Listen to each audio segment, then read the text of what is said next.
people into that plume. So they moved them from areas near the plant that were outside of the plume, and they moved them around into the plume where they were more irradiated than they would have been. It was truly amazing that the Japanese government would treat their life with such a callous attitude. Exactly. When you say that the government knowingly evacuated them into the plume, was that based on their idea that radiation is not harmful? I'm not sure whether they were just totally confused, but I don't think so. I think they didn't want to cause a panic, and that seems to be the motive. If there's a motive between 3 Mile Island and Chernobyl and Fukushima Daiichi, it's that everybody believes the best numbers. Oh, it's really not too bad, and I don't want to cause a panic, as opposed to believing the worst numbers and like, oh my God, my responsibility is to the people, and I should inform people to get away as quickly as possible. So government tends to look at it backward. They want to protect themselves as opposed to protect the people. And I think an important point in that is that the bureaucracy, that the industry didn't believe, and the government didn't believe a major accident could ever really happen. And so the bureaucracy wasn't well set up to do this. That department who had charge of that material sent it to somebody else who didn't realize the import, and they weren't allowed to release it themselves. And so as things filtered in, it filtered in to 1 or 2 top people. Those people were overwhelmed, plus they were trying to protect TEPCO, plus they were looking at what was going on site and not looking at the larger picture.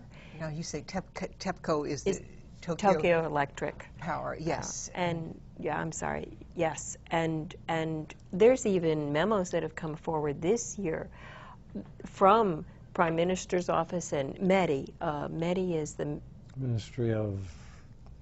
It's a specific ministry that oversees industry in Japan, especially the nuclear industry. And there's memos where they said the first priority that the METI director wrote was the first priority is to protect Tokyo Electric, TEPCO, and its investment, and not to let anyone know how bad things were. I mean, that's hellacious. Is this METI comparable to the Nuclear Regulatory Commission here? Is that the same kind of caliber of organization? Yeah, it's similar. There are differences, but it's essentially the organization chartered to regulate. And when you're responsible for industry in general, and you believe nuclear power is cheap and industry needs more of it, when you have a nuclear accident and plants melting down, it's hard to then admit that you screwed up, that you should have behaved differently. And so bureaucracies, well, I guess one of the things I learned in looking at all 3 of those accidents is that bureaucracies will protect themselves first. And if there's any extra wiggle room, then they'll protect the people.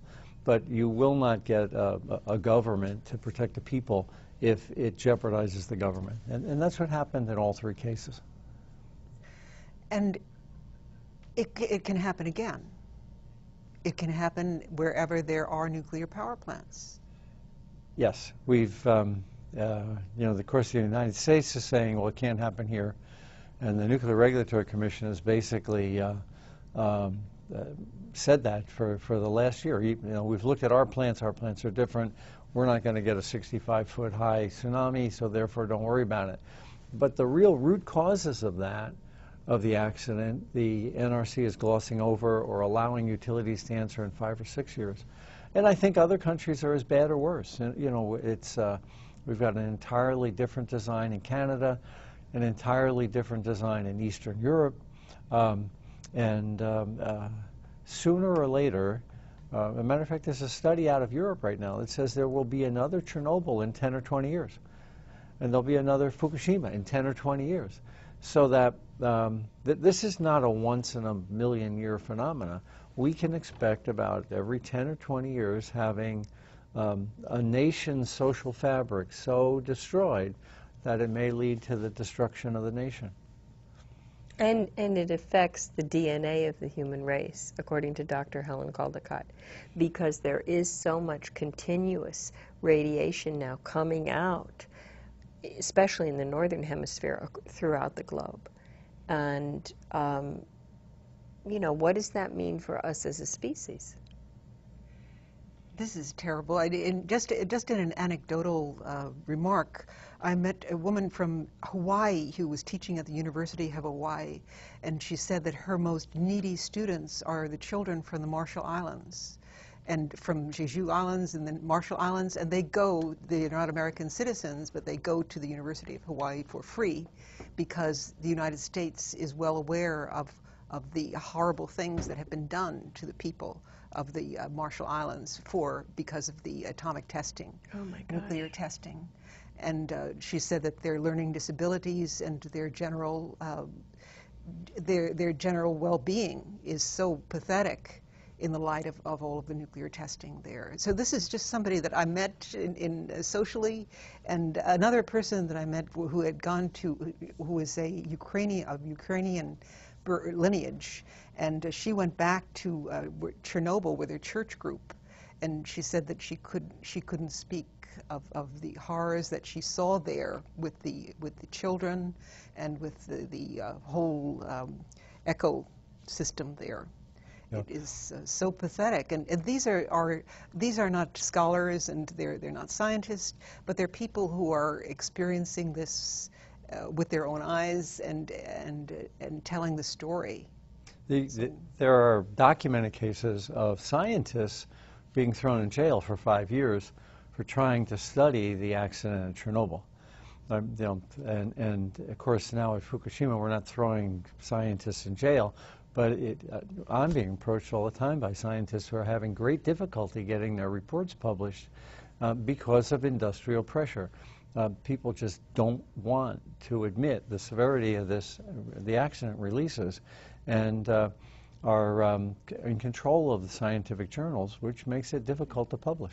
We know one lead scientist who did an amazing study and submitted it to 5 journals, and finally one of the 5 journals took it and brought it forward, and it was given at a symposium and everything.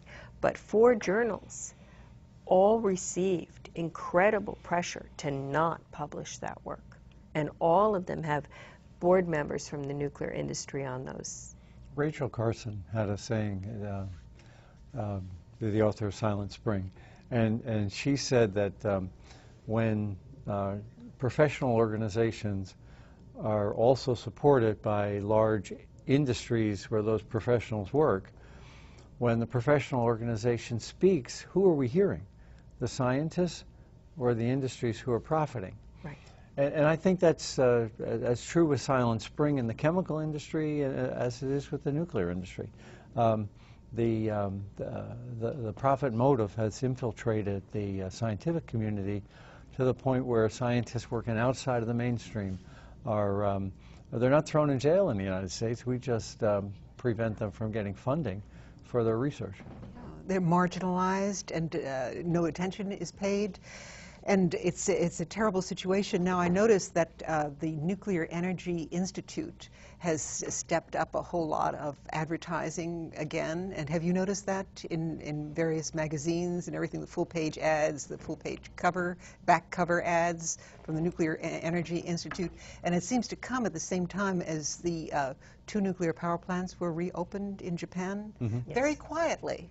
Did we all notice that there was hardly any kind of press, media press? They doubled their advertising budget after this year. And so in 2012, in response to the accident last year, their budget went from, their advertising budget doubled.